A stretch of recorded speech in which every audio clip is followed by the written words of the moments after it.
비가 올 때마다 벽지가 젖는 거예요. 좀 누수 문제가 있는 것 같다, 벽에. 아예 이제 벽지가 다 곰팡이가 핀 거예요. 근데 진짜 징그럽게 생긴 그런 실거미들. 제가 너무 힘들어서 경찰에 신고를 했던 적이 있거든요. 안녕하세요. 오늘은 제가 이제 서울에서 자취를 2년 동안 하고 마치고 이렇게 본가에 다시 들어오게 되었는데요. 제가 사평 룸투어를 올렸었는데 굉장히 큰 사랑을 받았어요. 제 기준에서.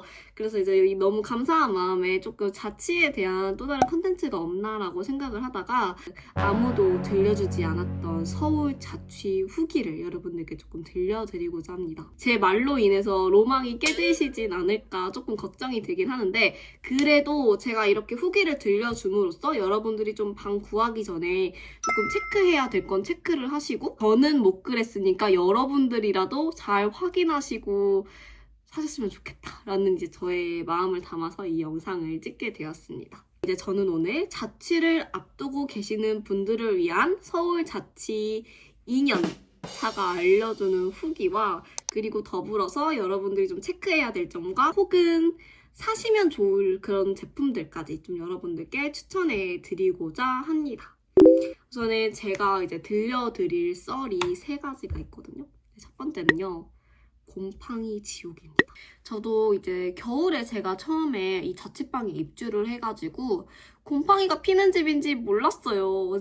근데 이제 제 집이 곰팡이가 피는지 여름에 알게 되었거든요.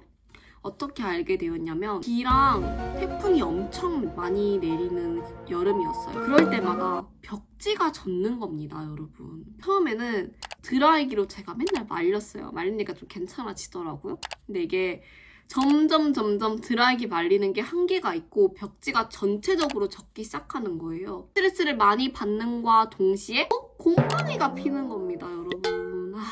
그래서 지금만 생각해도 스트레스를 받는, 그리고 벽지도 너덜너덜해져가지고 다 찢어지고, 침대를 놔뒀는데 바로 옆이 벽이었단 말이에요. 잘 때마다 이 벽을 보고 자야 되는데 이 곰팡이를 맨날 보면서 자고 보면서 일어나니까 너무 스트레스를 받는 거예요.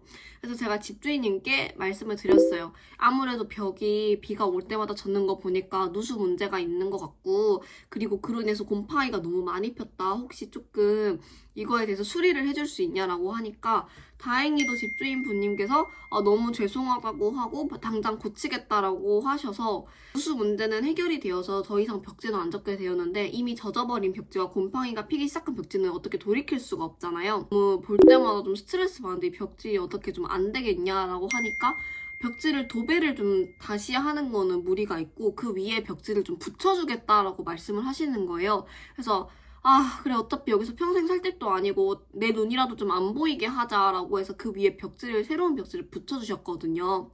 그래서 저는 이제 벽지를 새롭게 붙여서 더 이상 곰팡이는 내 눈에는 안 보이게 살 수는 있게 되었는데, 근데 이렇게 누수 문제로 인한, 곰팡이 문제로 인한 집에서 살다 보니까 조금 제가 좀 무지했던 것 같다라는 생각이 좀 들기 시작하더라고요. 방을 알아볼 때 이런 부분에 대해서 당연히 안 필 거고 당연히 이런 점은 생각지도 못했거든요, 이런 문제는. 그래서 여러분들도 조금 방을 보러 가실 때 이 점에 대해서도 체크를 하셨으면 좋겠어요. 그래서 조금 여러분들도 체크를 하실 때 집을 보러 갈 때 벽지가 이 벽지랑 여기 벽지 색이 좀 다르거나 아니면 그 벽지 위에 덧붙여져 있던가, 뭐 저 같은 경우는 벽지가 이제 모서리에 이렇게 떼져 있었어요. 잘 안 붙어가지고. 혹시나 그런 부분들이 조금 눈에 보이시면 곰팡이가 피거나 아니면 좀 벽지에 어떤 문제가 있어서 그렇게 한 거니까 좀 그런 부분에서 좀 합리적인 의심을 할 수 있지 않을까라는 생각이 들거든요. 그래서 여러분들도 꼭 그런 벽지 같은 거 좀 잘 체크를 하시면 좋겠습니다. 그리고 만약에 제가 다시 서울에서 집을 구하게 된다면 저는 비 오는 날 집 보러 갈 것 같아요. 그래서 여러분들도 혹시나 집 보러 가는 날이 이제 해가 쨍쨍한 날과 비가 오는 날이 있으면 비 오는 날에 한번 집 보러 가보세요. 두 번째 이슈는 벌레 지옥입니다. 제가 사는 건물이 지하 1층에 마라탕 식당이 있었어요. 그 원룸 살다 보면 상가에 식당이 있으면 집에 벌레가 나올 확률이 높다라고 하잖아요. 근데 저는 그렇게까지 큰 벌레가 나오지 않았거든요. 근데 이제 저를 괴롭혔던 벌레가 있어요. 바로 거미입니다. 거미를 진짜 그렇게 징그럽게 생긴 거미는 처음 봤어요. 이게 진짜 쬐깐한 실거미거든요. 좀 약간 혐오스럽게 하죠. 다리가 길고 얇고 엄청 빨라요. 이렇게 걸어가거든요. 근데 그 거미들이 하나 둘씩 보이기 시작합니다. 첫 번째로 발견된 자리는 화장실이에요. 그리고 이제 점점 그게 방으로 들어오기 시작하더니 제가 이제 곰팡이 때문에 화장실 문을 활짝 열어놓고 그리고 창문도 열어놔요. 이렇게 환기가 되라고.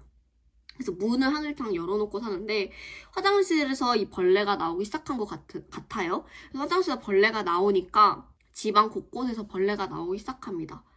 어디서 나오냐면 화장대 사이 그런 어두운 틈새 사이나 아니면 빨래바구니 빨래가 많이 쌌을 때 그 밑에 구멍으로 들어가서 거기 안에 실거미가 발견이 되기도 하고 그리고 마지막으로 그 실거미가 발견된 장소가 어디냐면요 여러분 침대예요. 그래서 자려고 딱 이불을 펼쳤는데 실거미가 나온 거예요. 그래서 제가 너무 충격을 받아가지고 그때 바로 세탁방에 가서 이불을 다 빨았어요. 다 빨고 건조기 싹싹 돌리고 막 2번 빨고 막 그러고 다시 왔거든요. 근데 자는데 벌레가 나면 진짜 기겁이잖아요. 기겁. 얼굴에 막 기어서 콧구멍이라도 들어가면 어떡해요. 정말 너무 깜짝 놀랐거든요. 그래서 그 뒤로 이제 그 벌레의 근원지를 찾기 시작합니다, 제가. 바로 어디였냐면 세면대였어요, 여러분. 그 세면대에 저는 집이 이런 식으로 세면대가 길게 바닥이랑 연결되어 있어요. 그래서 제가 세면대가 이렇게 청소를 해서 겉에는 엄청 빠득빠득하게 막 청소를 했거든요. 이 세면대를 이제 막 돌릴 수 있나 하고 끙짱 해서 막 돌렸는데 와 웬걸 진짜 겁나 더러운 거예요. 그래서 여러분 진짜 그거는 제가 그때 건물 지어지기 시작하고 나서부터 지금까지 한 번도 청소를 안 한 것 같아요. 왜냐면 그거는 화장실이 진짜 작거든요. 진짜 작아서 이걸 돌릴 공간도 안 나오는데 저는 이제 몸집이 좀 작으니까 돌려가지고 들어갔는데 진짜 더러운 거예요. 거기에 뭐 나방 같은 거 보기도 짜증나. 뭐 나방 같은 것도 있고 벌레가 너무 상상도 하기 싫어. 벌레 시체들도 있고 막 그러는 거예요. 제가 깨끗하게 락스를 뿌려 막 청소를 했어요. 화장실 세면대 이렇게 생긴 세면대는 웬만해서 가지 마세요. 세면대 이렇게 좀 띄어져 있는 거 이렇게 생긴 세면대를 사세요. 이런 세면대 사세요. 여러분 그 뒤에 엄청 더러워요. 그리고 거기 안에 보니까 제 방 기준으로는 막 테이프로 감아져 있더라고요. 제가 보니까 어떤 문제가 있었나 봐요. 근데 그걸 수리를 안 하고 그냥 테이프로 묶어놨던 거예요. 그러니까 물이 막 새니까 거기에 곰팡이 때가 피고 막 그러는 거예요. 그러니까 더 더러운 거죠. 근데 제가 씻으면서 계속 물을 사용하니까 이게 새니까 또 때가 묻고 이게 그냥 계속 무한 반복인 거죠. 어떻게 수리를 안 하고 그걸 테이프로 감싸놓을 수가 있지? 꼭 화장실 세면대 뒤를 이렇게 집 보러 갈 때 체크할 순 없으니까 이렇게 좀 띄어진 세면대를 사시는 게 위생적이고 편리하실 것 같다라고 말씀을 드립니다. 세 번째는요. 층간소음입니다. 제가 대학교 근처에서 자취방을 구했었는데요. 어린 친구들도 많이 살고 그리고 애들이 이제 개강총회, 종강총회 시험 기간이라고 술 마셔, 시험 끝나고 술 마셔, 술도 진짜 많이 마시잖아요. 그래서 이제 새벽마다 그 밖이 시끄러웠는데 그 시끄러운 건 그럴 수 있다 치는데 집에서 술을 마시는 거예요, 애들이. 아니 서울 술집은 새벽 5시까지 하더만요. 새벽까지 하던데 왜 집에서 마시는지 모르겠는데 집에서 8시부터 그냥 애들 죽자 첫차 날 때까지 새벽 5시까지 술을 마셔요. 원데이면 뭐 한 달에 한 번 막 이러면 솔직히 저도 스트레스 이러면서 그러려니 해요. 근데 애들이 뭐 일주일에 한 번씩 맨날 술을 마셔요. 그러니까 저는 이제 그 지옥에서 사는 거죠, 계속. 그래서 제가 이거를 누누이 집주인님께 익명으로 계속 너무 시끄럽다, 너무 시끄러워요, 저 못 살겠어요 라고 말을 드렸는데 집주인이 그냥 주의했어요 막 이런 식으로 하더라고요. 그래서 전혀 나아지지 않고 저는 계속 그 층간소음 지옥에서 살고 그랬는데 제가 진짜 예민했을 때가 한 번 있었어요. 그때가 언제였냐면 시험 전날. 그러니까 제가 한 번 폭발을 했어요. 시험 전날에 저는 이제 그때 아침 일찍 일어났어야 돼. 근데 애들이 술을 또 그렇게 마시는 거예요. 근데 그날따라 너무너무 시끄러운 거예요. 보통 이렇게까지 안 시끄럽거든요. 그래서 살짝 이렇게 문을 열고 열어봤는데 애들이 술을 취해가지고 담배를 피고 왔다 갔다 하잖아요, 복도에서. 근데 문을 안 닫은 거예요. 애들 술이 취했으니까 이제 머리가 없는 거야. 지능이 없는 거죠. 문을 다 그 복도 문, 그 대문 있잖아요, 여러분. 집 문. 그거 열어놓고 노는 거예요, 애들이. 그래서 제가 닫았거든요. 다다도 몰라요, 얘네들. 그래서 다다도 몰라요. 노래를 부르고 술 게임을 하고. 근데 이게 새벽 1시 정도에는 짜증나. 그냥 뭐 어떻게든 되겠지. 막 이렇게 있었는데 새벽 3시까지 그러는 거예요.